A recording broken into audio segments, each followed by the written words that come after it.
that you have, and our guest in studio will be able to respond to them.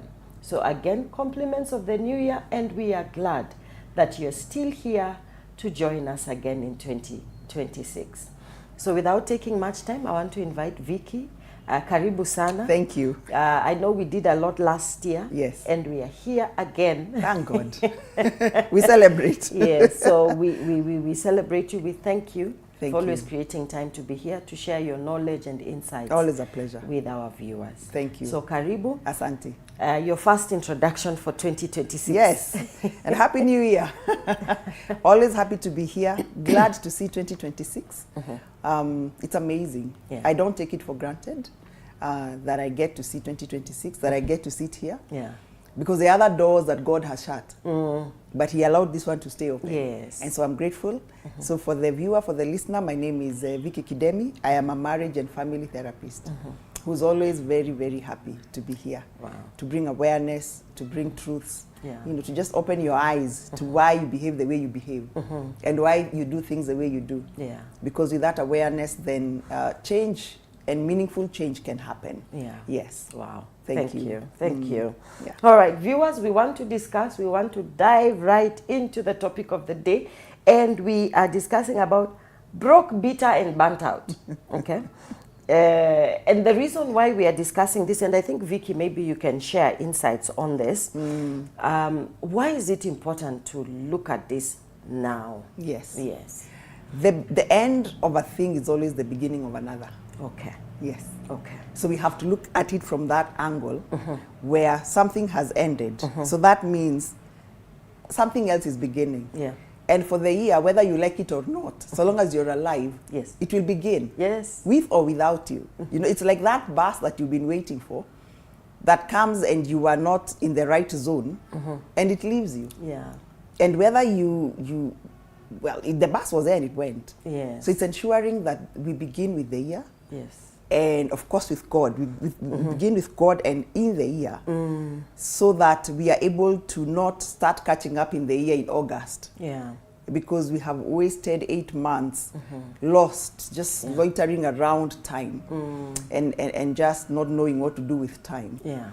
And not knowing how to let go of last year so that we can begin the new year. Okay. And it is important that we see the end. We allow ourselves to actually accept that 2025 ended. Yes. And now this is a new beginning. But how you also begin the new also matters. Yes. Because sometimes we are so caught up in what happened in last year, Yes. in the past, that we are not able to live in present moment. And the moment we start living in the past, Yeah. then psychologically we say that is where depression begins to happen.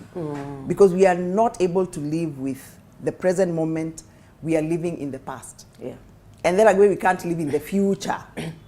Because again, if you're living in the future, that's calling for anxiety. Yeah. So we are living for present moment. And that's why the song One Day at a Time. Yeah. That means present moment. Okay. I'm not saying that we will not look into the future and save, you know, like the ant and do all those things. Yes. We will, but with wisdom. Yes. And so it is important that whatever happened in 2025, we allow it to go. Yes. And sometimes we might grieve. Okay. Yes. Okay. Because depending on how our year ended, for some people the year was really good. It was such a wonderful year. And so they are having a hard time now adjusting to this one, where there are those perceptives and conceptions of the January especially. Yes. You know, where we say that January has more months than money. Yes. Oh, January is the 90-day month. Yeah. Now we are in the 30th. And today is what, 14th? 15th. Yes. You know, we have all these things we say and have perceptions of January. All that put together, it is important we realize and know what exactly is happening. Yeah. So that we can start the new year as God would have had us start. With Him and in the right mindset. Okay. So that we're able to move forward. Okay. And especially the culmination of the year is normally like a week or 10 days. Yes. From 25th, 23rd, there, 22nd. Yes. Or let's just say 20th. Yes. To 31st and then fast. Yeah. A lot of things really change in those 11 days. Yeah. Yeah. That now cause somebody to be stuck because of some things that were done, some decisions that were made, things that were done to them Yeah. because of the 11 days. Yes. That changes a lot in the person's life. Okay. So it is important that we are cognizant of the fact that 2025 happened. Yes. It is gone. Yeah. But let us not be caught not knowing or lost with what happened, you know, and to us, in especially the last 11 days or 12 days of the year. Okay.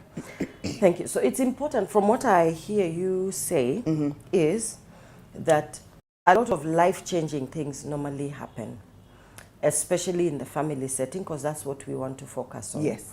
And so it is important for us first to go and review the year and then come back now and look at, are there things that happen to us in these 10 days? Because sometimes you can have a fantastic year. Yes.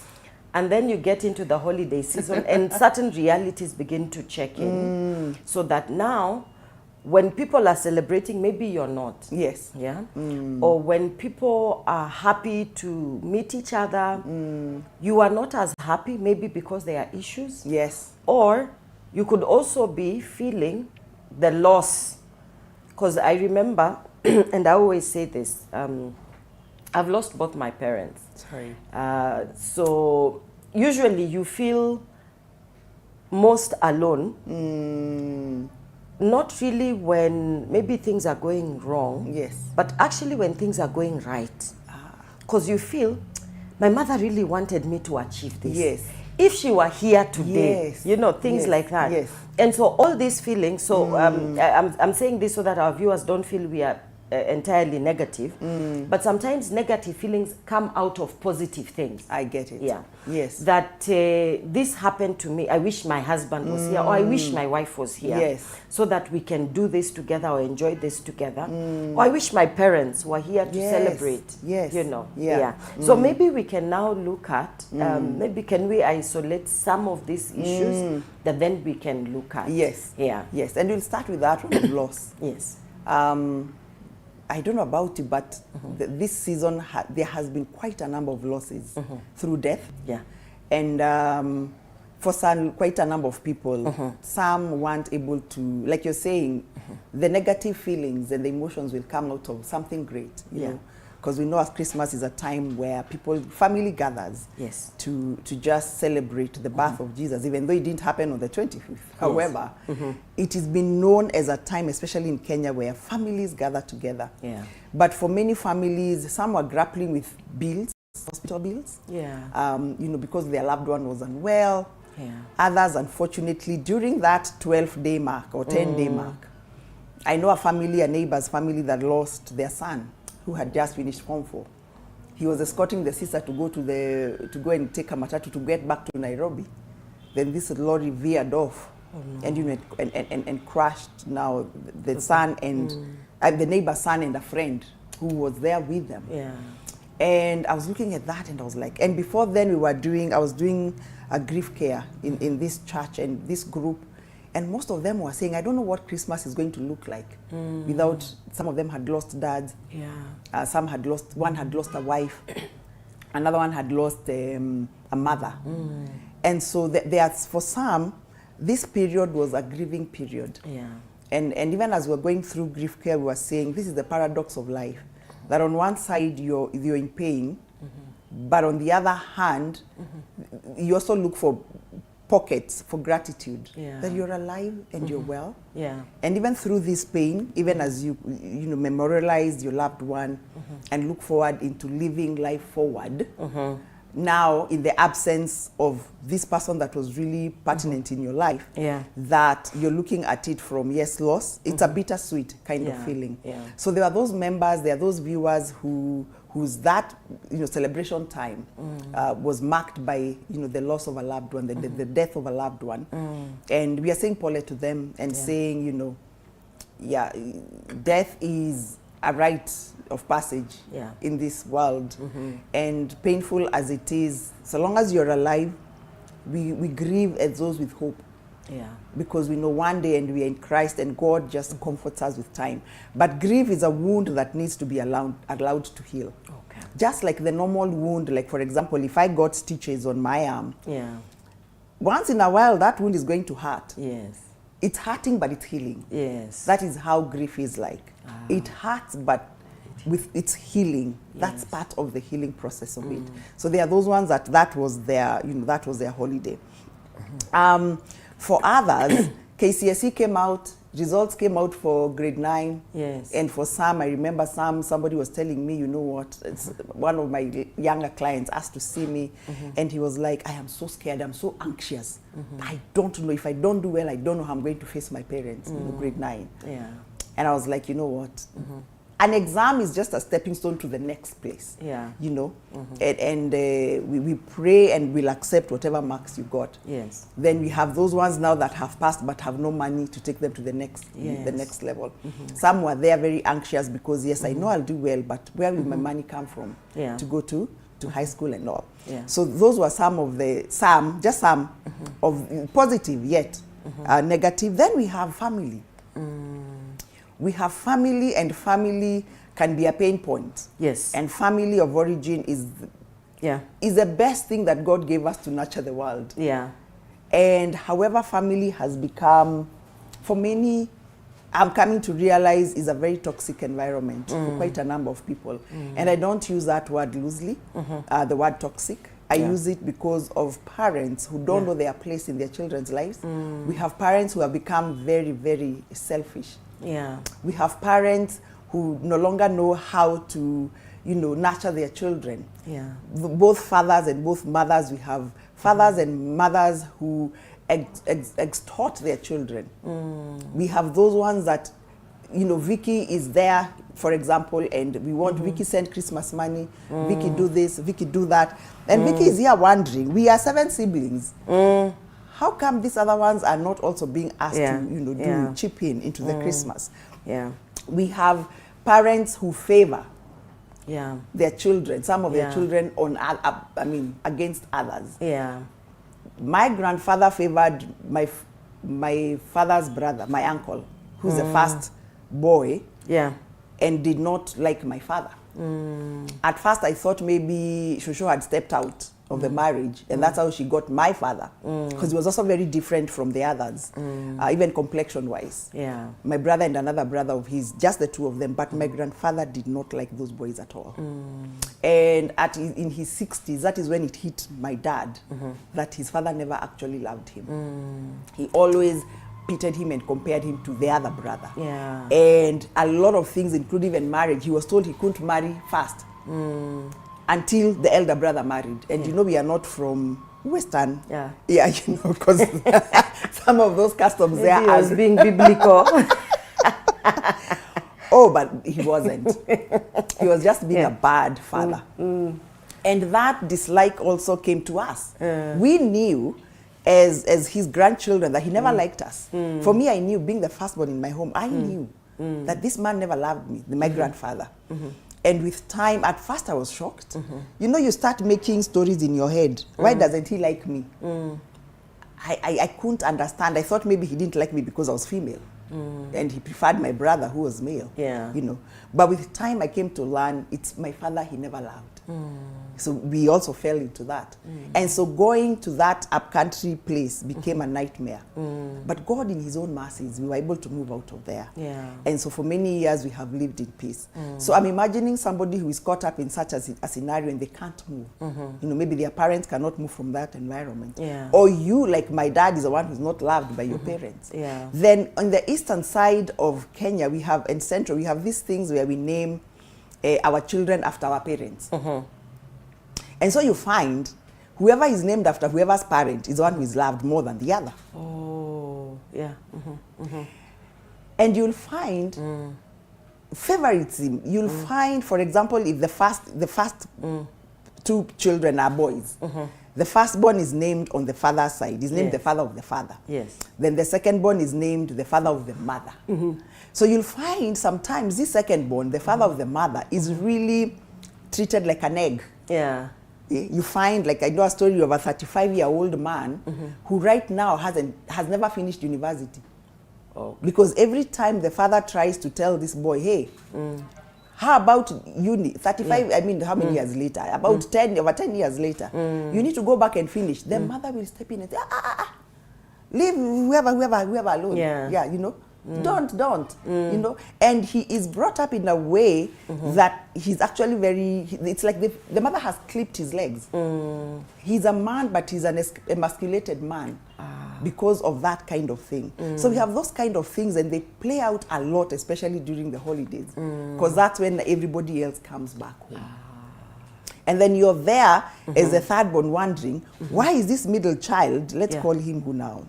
I don't know what we'll call him. Child Ken. Let's call him Ken. Yes. You'll wonder, how come Ken is always being favored by mom? And now Ken marries. And when he marries, even now Ken's wife cannot do anything in that home. You know, when we all come and in most Kenyan homes you find, we have one kitchen. Yes. Which I think is not a very good idea. When the man leaves, they live and cleave. Let them leave even the mother's kitchen. You know, you find somebody has 5 acres of land, but they are all living in like a quarter of acre together there. The sons have built there. So when they come for holiday, they are all there with all their children. Then they cook in one kitchen, you know. And then there's me and my nails, who doesn't want to get my nails dirty, and you know, I can't roll the chapatis, and my weave and the smoke. No, we don't agree. And then there's Lorraine, who is, well, she's that trad wife, who will do all those things and wake up early. And so you find now we start having beef, because you'll be like, how come Victoria never wakes up to do anything? It's me to wake up, even feed her child, you know, while she is sleeping. And then the mother will be like, leave Ken's wife alone. Then that brings drama in the home. So there's a place where parents need to do what is right. Stop favoring the children. Once you divide those lands, divide them and let everybody live huko, far away from each other, so that there's space. Then we have this other thing where diaspora people come home, you know, and when they come home, then they are also favored. You find now Victoria has come from UK, and now my mother decides, oh, Lorraine, you will be, you know, the locals are the ones who are like the servants of the ones that are coming from diaspora. To a point that your child will be told to go and get my child something, yet they are age mate. And then there's that disparity, which is very unfortunate. And all this, a lot is on parents. And this one, it's on parents. And you have, we have the financial disparity, because one child is doing better than the other one. You find that the one who is doing better financially is the one who has say, is the one, even though whatever they are saying is not right. They are the ones who will be saying things in the home. While another one here, who still, of course, is making sense, but may not be doing very well financially. Their vote is never really counted in. And that, again, just brings, you know, sibling rivalry. Where some, even if it's not said, because some people will just keep quiet and internalize it. Others verbalize it. And then that becomes a nightmare for in the homes. We have people who have to go home and face people who abused them. You know, and the family did nothing about it, because it was hush hush. Oh, no, Uncle so and so, no, we don't want to bring chaos in the family, let's not talk about it. And the person was never even validated for what happened to them. But because they have to go home, they have no other home to go to, or they feel that obligation to go home, they go there and they have to face, you know, their abusers. And whether it was sexual abuse, whether it was emotional abuse, or even physical abuse. And just like play cool, and things are just swept under the rug, which is very common, especially in our country. Families don't resolve things. As a child in that family, you're told to, no, let's talk about it. Let's not destabilize. Oh, the shame. Oh, what will people say? And then things are just covered. But somebody is suffering internally. You know, we have things that the annoying relatives. You know, the ones who meddle in your business. I remember for me, I would go to. One time I would go and back then when I was really slim. And so they're always looking at my tummy, you know, to see you've just gotten married. So where are the fruits of your womb? We want to see. And I would get very irritated, because I'm thinking, this has nothing to do with you. Whatever I'm doing with my life is my business. And then you keeping on asking me, hey, some would tell me, I'm very slim.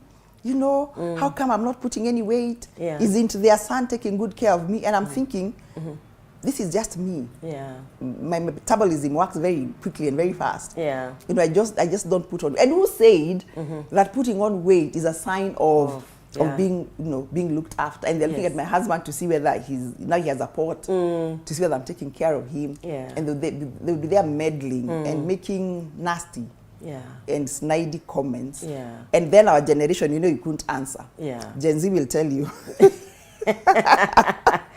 Yeah, they'll They'll tell you changed their things. communication. Oh, yes. Yeah. We have in-laws who are bullies. Yeah. You know, or even relatives who are bullies. And there's nothing much you can do about it. Yeah. I know someone was telling me that every time they think of going, December comes, they just get anxiety.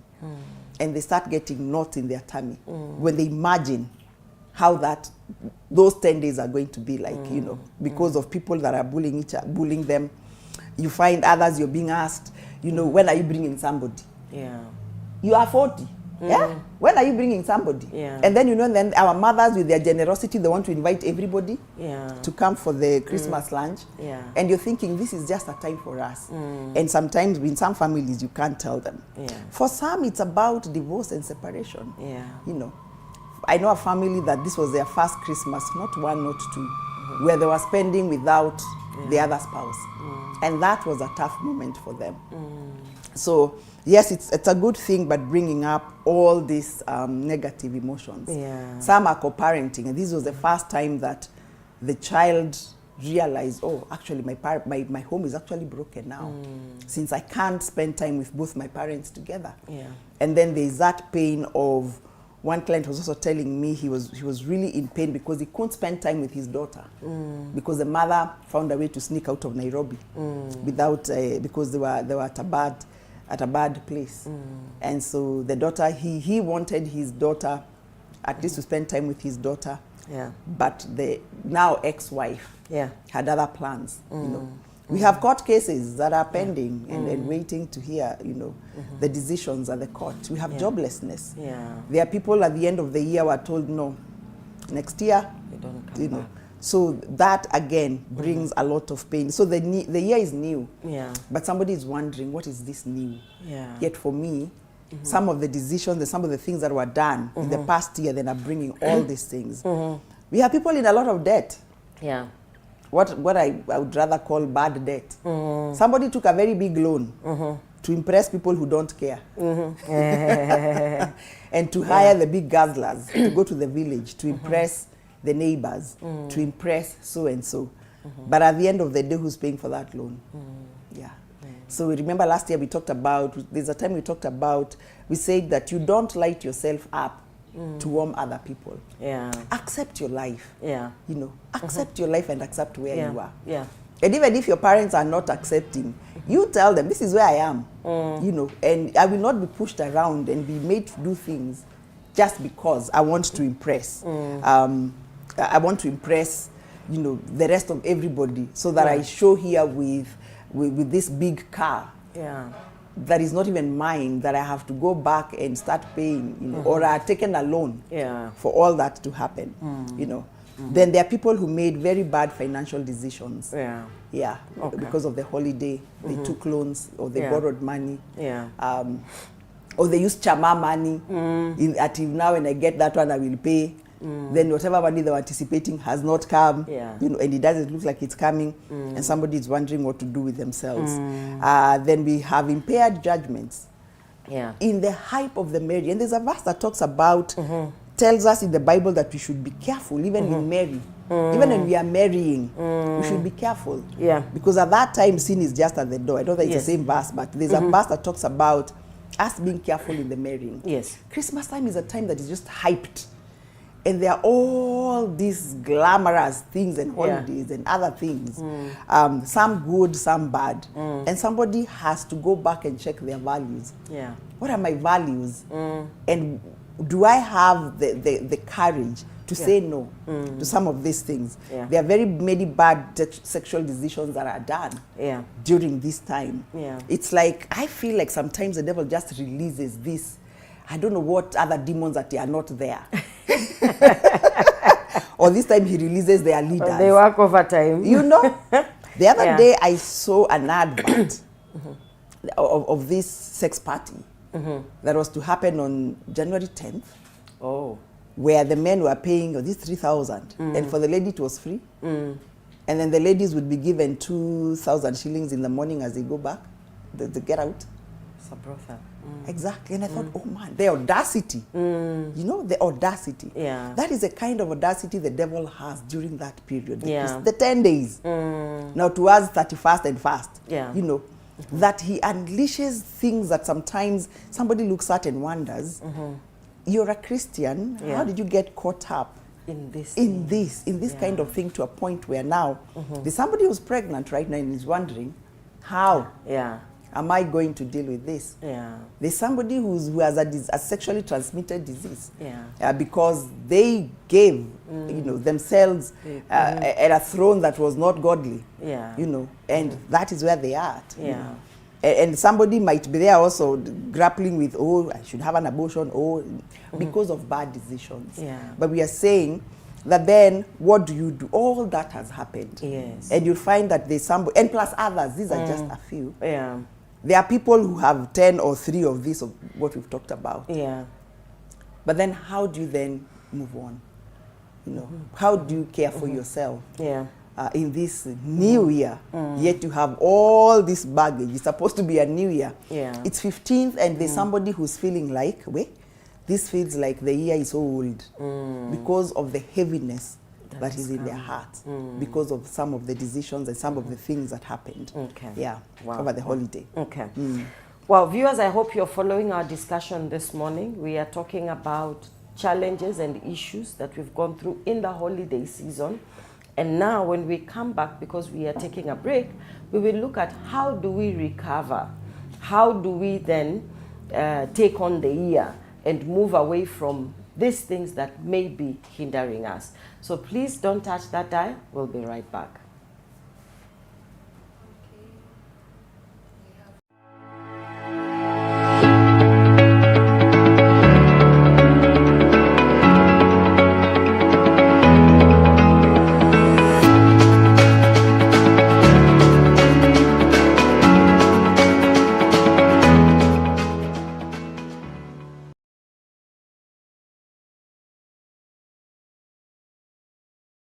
A divine appointment is here. Apostle David Juma, together with the Kariobangi North pastors, invites you to the Festival of Hope Crusade. Hawa ni watumishi wa Mungu, tuwakaribisha katika crusade ya tumaini ambayo inaingia hapa Kariobangi North. So much excited to invite you to Festival of Hope 2026. A powerful gathering of worship, the word, healing, and salvation. Come with the blind, come with the lame. We believe the anointing that will operate in that place will heal the sick. Come, listen to the word of God and receive Jesus. Mlete wagonjwa, mlete wale waliodhoofika. Featuring evangelist John 𝗕𝗏𝗏 from the Netherlands and other anointed servants of God. Music by Street Praise and All Churches Mass Choir, among others. Utabarikiwa jinsi hujawahi ona kwa maisha yako. Welcome all, hata watoto. This is the time for Kariobangi to heal, to change, and to transform. Come encounter the Lord in a mighty way. From Thursday 5th to Sunday 8th February 2026, 4 p.m. daily, plus a special pastors and leaders seminar 10 a.m. to 1 p.m. Wednesday to Friday, and women and youth meeting on Saturday 9 a.m. to 12:30 p.m. Vijana tukuje to represent God to the fullest. Come to jinsi ulivyo, God anakuhitaji. Let's attend as we turn this city upside down. Ini yetu tujitokeze. Muje muone Mungu akifanya mambo makuu. Venue Kariobangi North, next to the police station. Wewe mwenye uko Darfur, Gedhembe, Kanyama, Hillstone, Korogocho, Bright Industry, Lakisama. Imekaribishwa watu wote wa Nairobi. Karibu kwa hiyo crusade. Tukutane mahali pale. Don't miss to come. Come one, come all. We'll be happy to have you around. Na musikose.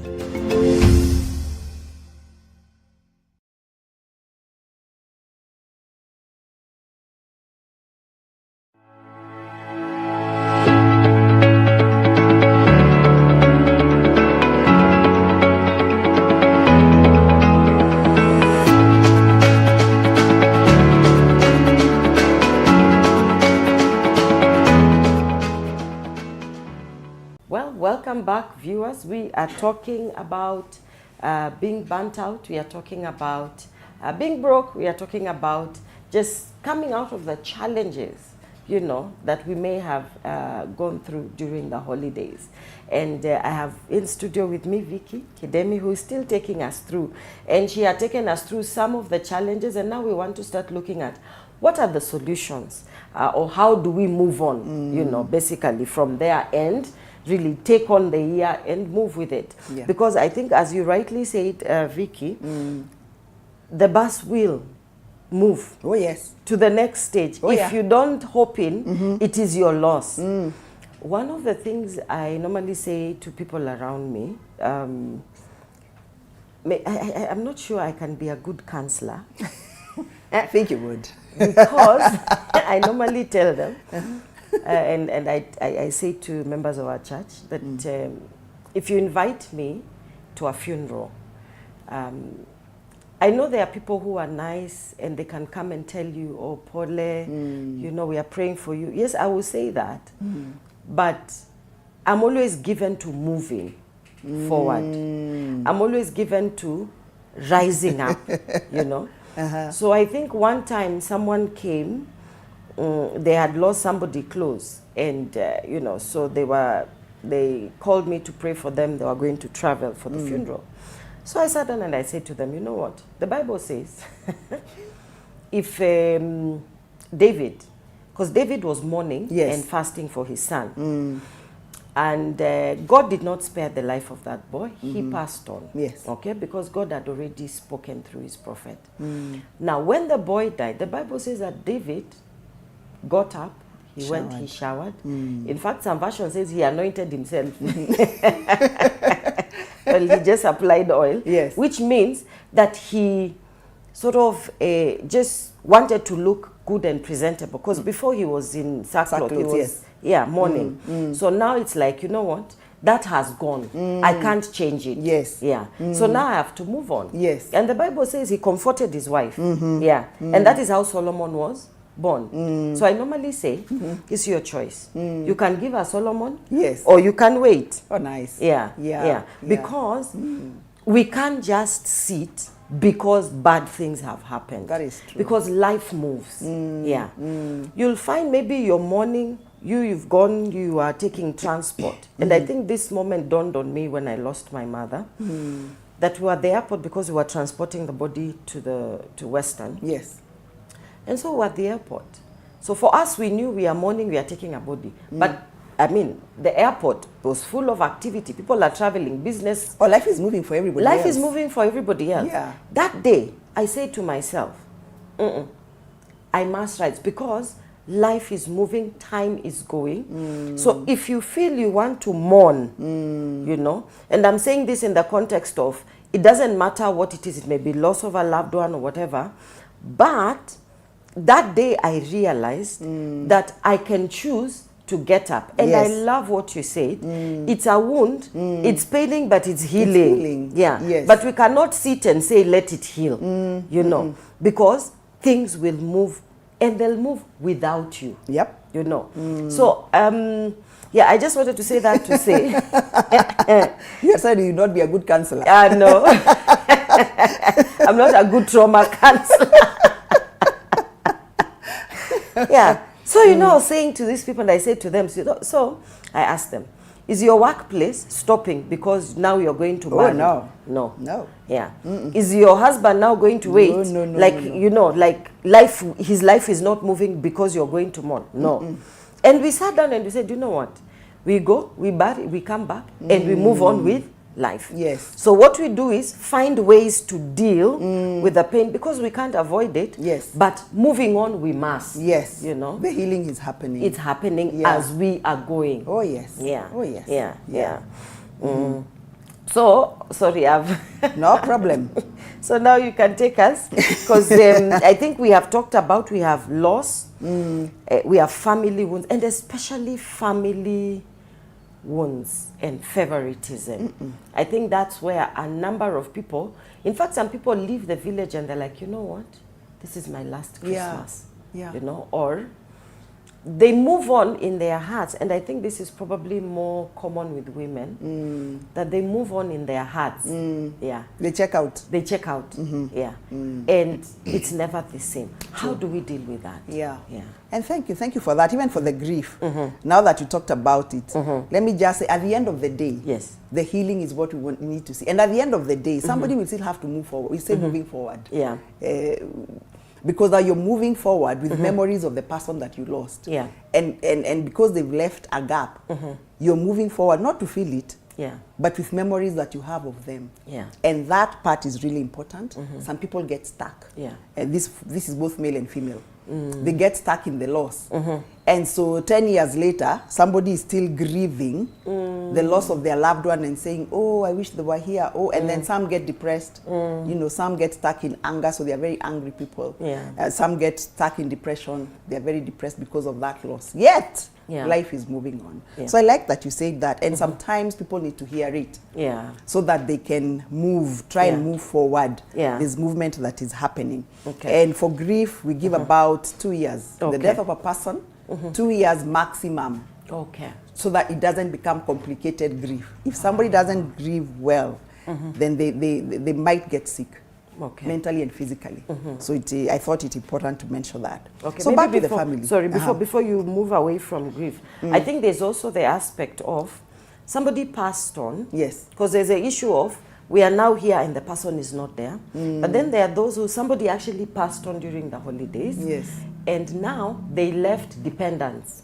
So now there are people now who have to take on children. Yes. Yeah. Oh, yes. Yeah. Yeah. So I think maybe just encourage them. We could be having 1 or 2. Yes. That now for this one, they are grieving and then they have additional responsibility that they have to deal with. Yes. Yeah. That is a whole other story. Yeah. But it's in acceptance. Yeah. In acceptance, that this is my life now. And that was my first point of self-care. Yeah. Accept your reality. Yeah. Okay. Accept your reality. Regardless of whatever has happened, those things that we mentioned, plus others that we didn't mention, like the one we're talking about, nannies. Yeah. You know, nannies went, December is the time they disappear, they go and get married. Yeah. You know, they've been living in their house, now they go to the village looking all good and glam. Yes. And they get husbands. Yes. And they don't come back and you know what to do. Yeah. School has opened, your child is in a new class, you don't know what to do about all these things. And so accept your reality. Acceptance helps you stop, resisting what is you can't do anything about. Yeah. With resistance, we say what you resist persists. So while I'm here fighting all these things that are happening, I am exhausting my body. I'm exhausting all my, all the things that I have in myself. Yeah. And so I'll not be able to deal with it by resisting. Accept. Yeah. That this is what has happened. I have so much debt. Yeah. I made a bad decision. Yes. I have been left. I need to kubali kuachwa. Yes. 𝗕𝗏𝗧𝗧𝗘𝗥, This person has done this. Maybe my spouse was unfaithful. I accept my reality. Okay. My loved one has died. The sister has died maybe, and now there are 3 children that need to be taken care of. Yes. I need to accept. Because the more I resist, I'm losing balance. That's where the other diseases will come in. Other diseases like, migraines, stomach aches, ulcers, acidity, and just aches all over the body. You go to the doctor, there's nothing because of burnout and of being broke. And the other B was what? Burnout, being broke and bitter. Yes. And all that comes in. Yeah. But once you accept, that gives you balance. Okay. Resistance is like you're pushing everything away. Yeah. But acceptance, I take my problem and hold it here with me. Yeah. So you see, I'm sitting comfortably. Yes. And this is my problem. Yeah. And I'm looking at it. And I'm saying, okay, so what do I do? Where am I? Yeah. With all this, what unhealthy patterns have I noticed? You'll find that even Christians now are turning to the bottle. That is not the answer. Yeah. I stopped praying. I am angry at God. What patterns am I portraying? Yes. What failures are showing up? What mistakes are showing up, Am I reaping the consequences of my decisions and choices? It's very easy to point a finger. Yeah. And say it is the husband should take responsibility of those children, also and so should be doing this. Why, accept your problem, befriend it. Don't try to defend whatever is happening, because it is happening. It is a reality. Okay. once I've accepted, the acceptance then allows me problem-solving skills. Yeah. While I'm seated here, I'll be like, oh, I have 2 million debt. How am I going to pay? I need to go and talk to the so-and-so so that they can give me allowance. Allowance allows you problem-solving. It allows you choice. Yes. What can I do? You know, I need to go to so-and-so school. These children have been left. One is in JSS, one is in lower primary, the other one is in PP2. Yeah. I need to find schools for them. But when I'm busy resisting, you don't have that mind. Yeah. You know. And then it will help me decision make. Yes. Once I'm that settled, it will help me decision make. And once you're that settled, the problem is still there, but I'm not fighting with it. Yeah. I'm now finding solutions. I have a choice. Okay. It may not be what I would have wanted, but I have, and I'm able to problem solve. Yes. Then I'm now able to move forward Yes. and not get stuck. Yeah. In the thing. Okay. Yeah. So that's one. Okay. Projecting and laying blame on everybody else doesn't help. Invalidation, trying to dismiss so that I don't have to think about it. The problem is still there. Yeah. Accept your reality. Yeah. Accept the woundedness. When it comes to the family of origin and that favorism and those things that parents have done and siblings have done to you, accept the woundedness. Accept your reality. Check for the woundedness. And then the problem solving will be, you know what? I was watching a show by Oprah, with Oprah, and she was saying that 1/3 of Americans have cut off their families because that's the new thing that Gen Z are doing. You family are doing this to me. Yeah. I don't talk to you, I don't see you, I don't do anything that pertains to the family, they don't do it at all. And for me, I sat there and thought, well, it may be a temporal solution, but you haven't resolved the issue. You haven't resolved the issue, and it will come back to bite. It will come back to bite. You know, you mentioned that, and I was listening to someone. Strangely, I don't know who it was, because I was just listening on my phone. I was doing something else. And they were talking about the challenge of fathers. Like, society needs the old, needs the young, and the middle-aged. Yes. Because there is a way, I think, that we are wired to learn from others. Yes. So that if you get rid of the old, you miss out on the wisdom. Yes. And because they have things they have learned over time. Very true. I'm not the same person I was 10, 15 years ago. Definitely. Because there are things I have learned just out of experience that I can help those that are coming up. Yes. So they were saying that we need to be very careful so that we are not dismissing the old because they have their wisdom, they have knowledge, they have things and blessings they can pass on. Yes. But then again, there's also this issue now where the people in reproductive age are also saying, you know what, I'm not going to have children, you know. So that also means that we are going to get to a place where we are going to have generational gaps. Yes. Yeah. Yeah. And that again is going to be a problem because there are things that we will still not be able to pass on. Very true. Yeah. Yeah. Yeah. So I think they were just trying to say that some attacks in families come to destabilize generations. Very true. So that if we are not careful, those with wisdom and understanding in families need to really, really also pray. Yes. So that we ensure there's continuity in our families and that unity is kept. Yeah, I just remember that when you said that, you know, there are people now cutting off parts of the families. And that can also be a strategy, you know, of the kingdom of darkness to just ensure that there's no unity, there's no passing on of information. Yes. And yeah, that we lose a generation. And we lose a lot also when there's no that unity in the family. Yeah. And and that is so well said and so well put. So Gen Z and the other, I think maybe some millennials were cutting off their parents, their siblings because they did. Yeah. That is not the solution. And it's now for the family to realize that God uses the family to nurture the world. Yes. Yeah. Yes. God uses the family to nurture the world His way. Yeah. Yeah. And so when we are cutting off people, then where is the forgiveness? Where is the repentance? Where is the, you know, the connection dies? And then now somebody will be out there by themselves. And there are things, at the end of the day, Lorraine, I've come to accept that. Yes, some families are really, really dysfunctional. Yeah. But then, are we saying that it's impossible for God to, you know, turn around things and make things work? And yes, there is need for that strategy. Sometimes in some homes, there's that need to stay away. Yeah. Yeah. While you're there praying and strategizing with Yeah. God. Yes. Away. Away, not there. No. Some are really, really, Toxic, really bad. eh? Some are really, really bad. Yeah. And you would understand when somebody says, no, for the next 2-3 years, I'm going to stay away while I am healing myself and taking through myself the process and working with God on how to turn things around, Yeah. you know, this home. Because just living and going, first of all, the connection goes. We were made for connection. Yeah. We were Yeah. made for connection. Yeah. Yeah. And so when we are not connecting that way, then the evil one and the kingdom of darkness brings their own other things to, you know, to take that space, which doesn't end well. Yeah. And others have also gone and gotten, you know, I don't call them pseudo families, but surrogate families. Yeah. Yeah, because now this one, yeah, this one, the biological family things are really bad, the family of origin. Yeah. And so you find God also brings a surrogate family that takes in this person and does for them what this family should have done. Yeah. But in the retrospect, they still support, but they know this one, hiyo tulimalizana tu now, and all that. Yeah. Then we have effective stress management skills. Yeah. You know, because all what we've talked about is stress. Yeah. You know, physically do your exercises, you know, eat balanced meals, sleep.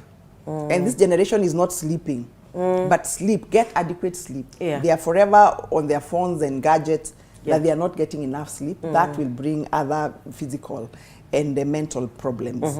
Socially, have a support system, talk to a friend, talk to somebody, journal, you know, do not isolate yourself. Yeah.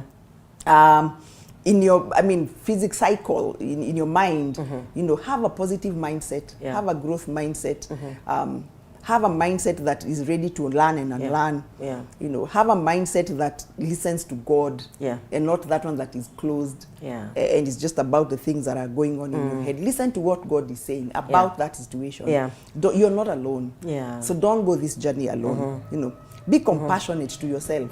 Yeah. Sometimes we listen to the voices that are around and what is going on, and we forget that to show self-compassion, especially because of the burnout. Journal, you know, gratitude. Yeah. In all this mess, where can you find pockets of gratitude? Yeah. Then spiritually, seek God. You know, God is not your enemy. Yeah. And I've come to a place where I remember asking somebody, the parents had done such a bad thing. Then they were like, and now where was God? Yeah. But then I said, remember, God gave us free will. Yeah. Whatever, all this mess, guess who caused it? It's your parents. You know, it's not God. It's your parents. Yeah. So, and I was telling God, oh God, please come and defend yourself here. Because this person is blaming you for what happened. Yeah. But a lot of things, it's not God who causes. It's the evil in us also. Yeah. And the things that we do that are evil, that will bring problems, you know. Yeah. Seek His word, seek His strength, and courage to face. Yeah. Some of the things that people are going through need God's strength and courage to face. Yeah. And the shame that comes with some of all these things we've talked about. Yeah. So that when you're looking at yourself, you're not seeing unworthiness. You're seeing a worthy child of God. Yeah. Because just because Jesus died on the cross and He was beaten and He was done all those things, He never changed that He was Jesus. Yeah. He remained Jesus. Yeah. So even us, regardless of what you have gone through, you remained a child of God. So long as you had accepted Him as Lord and Savior, you remain His child. So just go back to Him. Forgive yourself for some of the decisions you've done, some of the things you've done that were not right. Repent. And in His mercy, ask Him to give you courage to forgive. Yeah. The other people. And forgiveness, for me, I don't believe in blanket forgiveness. Yeah. You know, I will call it out. I'm forgiving my grandfather because he hated my father for no good reason. You know, is it a journey? Yes. It's a process that will take healing with that. And forgiveness also means that I'm not necessarily reconciling with him because I know he doesn't love me. You know, he died, however, but it didn't mean that now I'm still, you know, going to put myself out there and I know he doesn't like me. Yeah. I would visit once in a while, but not always, because I knew I didn't want to get hurt. And then forgiveness also means that I have to live with the decision of whatever I'm forgiving for. Yeah. I forgave my grandfather, but I had to live with the consequences of him not loving my dad. Yeah. And when my dad realized that his father actually never loved him, my dad got sick for the first time. You know, my dad got sick, and we've had a journey of a whole year, you know, of that sickness because of what his father did. So yes, I will forgive, but forgiveness is not that now I forgive and then now I'm there again. You know, there's need to be wisdom in that. You know, we've talked about repentance, forgiving others, forgiving yourself. And forgiveness, we've talked about it. It's three-part. It doesn't mean that you're putting yourself out there all the time. Pray and seek God on those things. Some of it, like you're saying, it could just be transgenerational. You know, evil that the devil is infusing, so that this family doesn't get to its destiny. So that this family is not nurtured by God.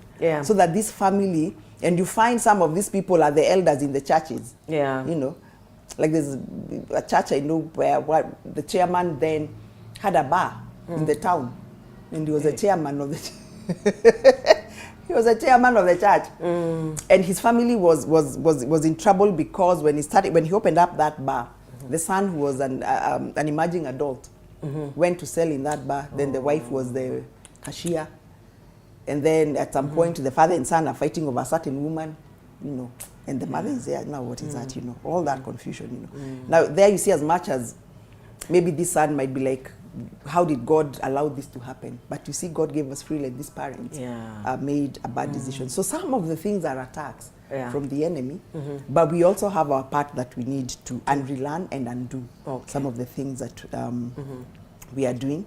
Grieve and allow the process of grief and mourning the loved ones, the loss of things, the loss of other losses that somebody may have gone through, the relationships that have happened. It's a process, and like we said, the wound will be paining while it's healing. And sometimes you will need to go to the doctor and they clean it up. This is where therapy comes in. You know, the Panadol is therapy. Seek therapy as well. Some of the things are really deeply seated. Somebody may not be able to undo them alone. For some, God just will take you through your own healing journey, and you'll still heal. For some, they have to go through therapy so that they can come to a place where life is now progressing on well, without all this baggage of what may have happened, you know, during the holiday. Okay, and maybe before now you maybe move on to another point. There's, I keep hearing people saying grieve, grieve. When you say allow yourself to grieve, what exactly is that? Okay. Because is grieving crying in my pillow? Is grieving hitting the wall? Is grieving, you know, just allowing the tears to flow? What exactly is that? Okay. So that for somebody listening to us, or maybe I can become a counselor. Yes, you can. I told you can. Is, you know, when we say just allow yourself to grieve, what are we saying? Yes. Oftentimes human beings do not like pain. Okay. We do not like pain. We will do everything possible to avoid that feeling of pain. Grief is a wound and it is painful. Whether you're grieving for a loved one, whether it's a loss of a job, whether it's bad debt, whether it's a bad decision, you will grieve because you had a bond with this thing. You had an expectation that did not fall through. If it is a marriage that has broken, you will grieve. You will mourn what was the status of who you are. So for example, if I am grieving the loss of a relationship, maybe my husband has left me. Grieving looks like this. It's me sitting, actually it's allowing myself, because what we do we'll avoid through projection. When you come to touch around, I'm like, I'm fine. God has been very good to me. But I'm just covering up. Inside, I'm breaking. It's me sitting down, and it doesn't mean that I don't go to work. No, I will go to work. But I'll have moments when these overwhelming emotions flood me, where I'm feeling so sad because I was left. And I'm there wondering, now why did he leave me? So it is me sitting, giving myself about maybe 5 minutes, if I have that during the day, go and lock myself in the toilet at work, and just allow that flood to come out. Some of it will be through tears. Some of it will be through sadness. Men will keep busy, and they don't know how to deal with those emotions. So allow yourself to feel. and allow the emotions to come out. And yes, we cry, including the men, but cry in the toilet because our society doesn't understand what crying for men looks like. But when we don't allow that, the emotions stay inside. And we say emotions is energy in motion. So when the feelings stay inside, they implode. Imploding meaning they will explode in the inside. Yes. And that will be a disease. So mourning and grieving. Mourning is crying. It's what we do. It's going for exercise. Where I go and do kickboxing just to get all this anger that is in me out. How could he leave me? Why did he leave me? How could he cheat on me? You know. But then I'm also looking to see what is this that led to the cheating? What was my contribution? Did I do 2%? Did I do 30%? Is it all on him? Might be. Maybe he made a bad. Not maybe. He chose. He broke our vows, you know. And I'm sitting with this day 1, day 2, day 30. By day 30, I may not be crying as much as I was crying before. I may not be as sad as I was before. I am also journaling my thoughts and my emotions. You know, I feel like I can just go and slash the tires of his car. I'm journaling. And I'm journaling to get all that out so that it is out of my system. So that I don't start doing those behaviors that are anti-Christian or anti-human, or I'll get myself in prison because of doing some things. So you're journaling, I'm taking a walk, I'm eating well. I'm checking to see, am I sleeping at night? Because grief brings insomnia. Am I sleeping at night? Am I having a hard time sleeping? Am I having a hard time even dressing up? I'm going to work with all mixed colors because I don't feel like dressing well, and those are signs of depression. You know, I'm also checking to see how is my energy. Do I wake up feeling like, oh, another day? Oh God, why couldn't you just let me sleep? Or am I going to sleep at night saying, oh God, let me sleep and not wake up? You know, what kind of a thought patterns am I having? Am I having suicidal ideations that I do not know? I no longer want to live now because of, you know, because of what happened. So grieving is going through and allowing those emotions to flow, allowing those emotions to come out, allowing those emotions to find expression. Also while you're checking, so that when you need help, then we ask for help. I hope that answers it. It does, it does. So viewers, I hope you've heard Vicky today. She has taken time to really share some of the things that we need to do so that we can move on. One, I think, and the most important is acceptance, that you accept the reality. We are not negating faith. We are not negating the place of the Word of God. We are saying that you begin from a place where you understand that this is what has happened to me and this is where I am. And then from there, you now begin to ask yourself the questions of what should I do? And how do I move from here, etc., etc. So I want to just thank you for being a part of the show today. Unfortunately, we have to end it here. That's all we had time for. So I'll just ask Vicky for 10 seconds. Maybe let people know where they can find you. A lot has been happening. People may need someone to reach out to. So just let them know where they can find you, and then we close. All right. So Vicky Kidemi on all social media platforms, or 0712-608-547. I'll take that again, 0712-608-547. Thank you. All right. Fantastic. So in case you need help, support, I am not the counselor. But my good friend and sister here, Vicky, is. So reach out, please. Get the help that you need. And if you know someone who needs that help, again, you know, that's why we do this program, so that we can minister to you and those that need it. So thank you so much. Again, Happy New Year. Let's do this again next Thursday. God bless you.